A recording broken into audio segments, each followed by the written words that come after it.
அன்புள்ள golden wings குடும்ப உறுப்பினர்களே, உங்கள் அனைவருக்கும் என் அன்பான வணக்கம். வணக்கம் கூறுவது முருகவேல் திருமலை சாமி செங்குட்டுவன். இன்னைக்கு ஒரு சற்று சற்று டிஃப்ரெண்ட். பட் நான் அவுட் ஆஃப் சிலபஸ் போக மாட்டேன், சிலபஸ்க்குள்ள தான். அதுக்கு முன்னால் ஒரு சின்ன இன்ட்ரோடக்ஷன். நேர யமலோகத்தில் யம தர்மராஜன் ரெடியாக நிற்கிறார். பக்கத்தில் யமக்குங்கிற 2 பேர் நிற்கிறாங்க. சித்திரகுப்தன் வராரு. சித்திரகுப்தன்ட்ட கேட்குறாரு, ஏப்பா இன்னைக்கு என்ன யாரு அப்படிங்கிறாரு. இந்த மாதிரி ஒருத்தர், அவர் பேர் ராமச்சந்திரன், அவர் தான் இன்னைக்கு டேட்டு அப்படின்னு. ஓகே சரிங்க கிளம்புங்கப்பான்னு சொல்லி யமதர்மன் கூட கிங்கரர் கன்னடா கிளம்புறாங்க. கிளம்பி அவர் வீட்டுக்கிட்ட வர்றாங்க. அவர் வீட்டை வரும்போது அந்த வாசப்படியில் ஒரு ஆள் உட்கார்ந்துருக்கான். அவன் இவங்க 2 பேரை பார்த்துட்டு சந்தேகப்பட்டு யார் நீங்கன்னு கேட்குறான். அதுக்கு அவங்க சொல்கிறாங்க, அதெல்லாம் அவனுக்கு சொல்ல வேண்டிய அவசியம் இல்லை, உங்கள் முதலாளி வர சொல்லு அப்படிங்கிறாங்க. அப்புறம் போய் உள்ள வர சொல்கிறான். அவர் வர்றார், முதலாளி வர்றார். வந்தோடனே இந்த மாதிரிப்பா இன்னும் டைம் முடிஞ்சது, உன்னை கூட்டிகிட்டு போக வந்திருக்கோம் அப்படின்னு.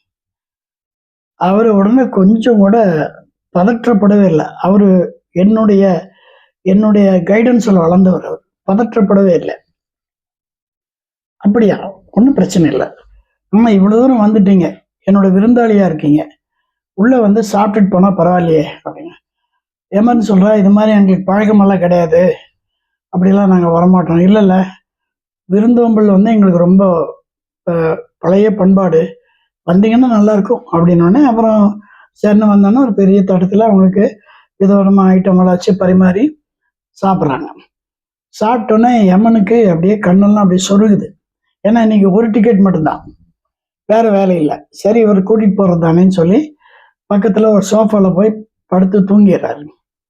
அவர் இப்போ தூங்கினோன்னா யமக்குங்கிற 2 பேரும் தூங்கிடுறாங்க. நம்ம நண்பர் அங்கேருந்து உள்ளேருந்து வர்றாரு. அவங்க பையெல்லாம் சோதனை போடும்போது ஒரு நோட்டை பார்க்குறாரு. அந்த நோட்டில் இன்னைக்கு டேட்டில் ஒரு தலைப்பு, அப்புறம் வரிசையாக ஒரு 7-8 பேர் போட்டிருக்கு.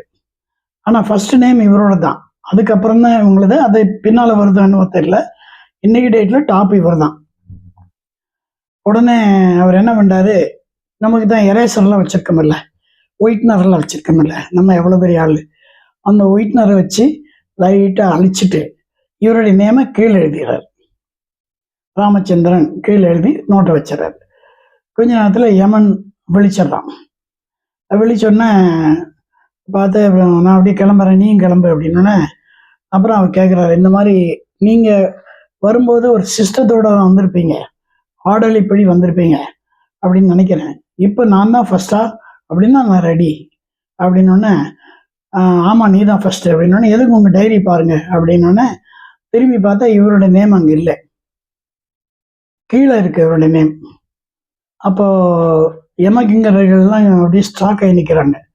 அப்போ யமன் சிரிச்சுட்டே சொல்கிறாரு, இந்தாப்பா நான் இன்னைக்கு எல்லாமே தலைகளாக போச்சு, எனக்கு நான் யார் வீட்லையும் சாப்பிட மாட்டேன், யார் வீட்லையும் இருக்க மாட்டேன், யார் பேச்சும் கேட்க மாட்டேன், இன்னைக்கு எல்லாம் தலைகளாக போச்சு. உங்கள் வீட்டில் சாப்பிட்டேன், உங்கள் வீட்டில் தூங்கினேன், அதே மாதிரி என்னோட டைரிலையும் இன்னைக்கு படி கீழே இருந்து மேலே தான் நான் கூட்டிகிட்டு போகலான்னு படுத்து தூங்கினேன், இப்போ கீழே 1 பேர் தான் வந்திருக்கு, வந்தே ஆகணும்னு சொல்லி கூட்டிகிட்டு போகிறாரு. இதுக்கு என்ன சொல்கிறீங்க? இதுக்கும் நம்ம சுகருக்கு என்ன சம்பந்தம்? There is a link. இப்போ இதில் ஒரு சின்ன கிளிக் இருக்கு பாருங்க. யமன் அந்த உணவை சாப்பிட்டோன்னா அப்படியே மயங்கி போய் கீழே விழுந்துறான் இல்லையா? அப்போ என்ன அர்த்தம்னா, அந்த உணவினுடைய சக்தியின் காரணமாக அவனுக்கு மயக்கம் வந்துடுது. நம்ம உணவில் சரியான அளவு இல்லை அப்படின்னு சொன்னால் எவனையே மயக்கம் வச்சிடும் அப்படிங்கிறது தான் கான்செப்ட். ஆக நாம் ஒரு விழிப்புணர்ச்சியில் நம்ம ரெடி ஆகிக்கணும். ரெடி ஆகிட்டு உணவை கட்டுப்பாட ஆரம்பிச்சிடணும். நான் இது வரைக்கும் கிட்டத்தட்ட ஒரு 80-90 பேர் கிட்டத்தட்ட ஒரு அட்வைஸ் கொடுத்துருப்பேன்.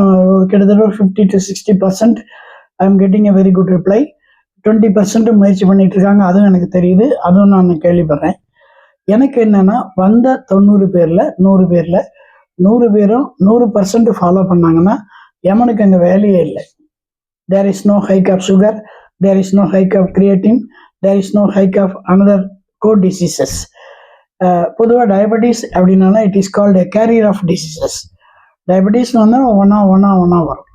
ஸோ இதை ஸ்டாப் பண்ணிட்டீங்கன்னா எல்லாத்தையும் ஸ்டாப் பண்ணிடலாம். லைஃப் ரொம்ப நல்லாயிருக்கும். அவங்க நம்ம உணவு வந்து எமனையே ஏமாத்துதுங்கும் போது நாம் ஜாக்கிரதையாக இருக்கணுமா வேண்டாமா? கண்டிப்பாக இருக்கணும். ரைட். இன்னைக்கு உங்களுக்கு ஒரு வீடியோ, ஒரு டிஃப்ரெண்ட். யூஸ்வலாக வந்து அந்த வீடியோவில் வேறு சிங்கர்ஸ் எல்லாம் இருப்பாங்க. இந்த இந்த பர்டிகுலர் கான்செப்டில் நான் இருப்பேன். அதோட ஒரே ஒரு சாங்கு மட்டும் அப்டேட் ஆகிருக்கும். ஒரே சாங். அதை நீங்கள் என்ஜாய் பண்ணி நீங்கள் கேட்கணும். கேட்டு உங்களுடைய கருத்துக்களை எனக்கு பரிமாறலாம். நல்லா இருக்குது, நல்லது, கண்டிப்பாக நல்லா இருக்கும். ஏன்னா நிறைய நாட்கள் நாங்கள் முயற்சி பண்ணி ஒவ்வொரு டெஸ்ட்டாக பண்ணி இதை அரைவ் அவுட் பண்ணி நாங்கள் ரீச் ஆகிருக்கோம். அதனால் இது பழைய பாட்டு தான், ஸ்டேஜில் பாடுற பாட்டு தான். ஆனால் இதில் வந்து அந்த சிங்கர்ஸ் போல் நானும் வேற ஒரு சிங்கரும் சேர்ந்துருப்பாங்க. இதுதான் ஒரு கான்செப்ட். பாருங்கள், என்ஜாய் பண்ணுங்கள். ஒன்றே ஏப்பா உனக்கு இருக்குப்பா இதெல்லாம் அப்படின்னு நீங்கள் கேட்குறது எனக்கு தெரியுது. ஒரு விஷயம் தெரிஞ்சுக்கங்க, நம்ம மனசை இளமையை வச்சுக்கலன்னா நாம் இளமையிலேயே முதுமையாயிரும்.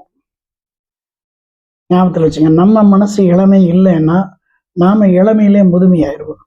நமக்குன்னு ஒரு சேனல், என்டர்டெயின்மெண்ட், ஒரு மகிழ்ச்சி, ரெக்ரியேஷன் அப்படின்னு வந்து அந்த ரெக்ரியேஷன் நம்ம என்ஜாய் பண்ணணும். நீங்கள் பாடுங்க, படம் வரையுங்க. சில பேர் நல்லா கோலம் போடுவாங்க. எனக்கு தெரிஞ்ச நண்பர்கள், ஆண் நண்பர்கள்லாம் அழகாக கோலம் போடுவாங்க. நோட்லெல்லாம் போட்டு எனக்கு காட்டுவாங்க. சில பேர் நல்லா ஃபோட்டோகிராஃபி பண்ணுவாங்க. சில பேர் சிங்கர்ஸ் எல்லாம் இருக்காங்க. சில பேர் கவிதைகள் எழுதுவாங்க. எங்கூட போட்டியாக கவிதை எழுதுவாங்க. நான் இப்போ அந்த கவிதையை கொஞ்சம் நிறுத்தியிருக்கேன். மறுபடியும் அதை ஆரம்பித்து உங்களை கொல்ல போகிறேன். பார்த்துக்குங்க. நன்றி, வணக்கம். வாழ்க வளமுடன், வாழ்க வளமுடன்.